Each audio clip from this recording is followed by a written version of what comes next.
అంటే కోర్డినేట్లో జాయిన్ అవ్వడానికి రీజన్ ఏంటి? మా ఫ్రెండ్స్ ఆల్రెడీ జాయిన్ అయి ఉన్నారు. అంటే ఆఫ్టర్నూన్ బ్యాచ్ వాళ్ళు దాదాపు 2 months అయింది. వాళ్ళ రెఫరల్ ద్వారా నేను ఇక్కడికి వచ్చి మా డెమో క్లాస్ని నచ్చితేనే జాయిన్ అయ్యాను. పైథాన్ కానీ టెక్నికల్ స్కిల్స్ కానీ అప్టిట్యూడ్ కానీ బాగా నీట్గా చెప్తున్నారు. నీట్గా చెప్తున్నారు, అర్థమయ్యేటట్టు చెప్తున్నారు. రియల్ టైమ్ ఎగ్జాంపుల్స్ కూడా ఇస్తున్నారు. సూపర్. మరి మీ ఫ్రెండ్స్ ఇందులో జాయిన్ అవ్వు అన్నప్పుడు మీరు డైరెక్ట్ గా జాయిన్ అవ్వారా లేదంటే ఏమైనా రీసెర్చ్ చేశారా? రీసెర్చ్ చేశానండి.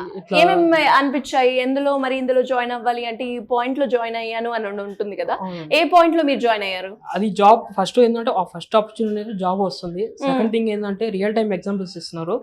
థర్డ్ టైం ఏంటంటే ప్రాక్టీస్ క్లాస్ ప్రొవైడ్ చేస్తున్నారు. ఫోర్త్ టైం ఏంటంటే ఇంకా లైక్ ఏఐ మార్కెట్ రివ్యూస్ జరుగుతున్నాయి ఏఐ బేస్డ్ మీద.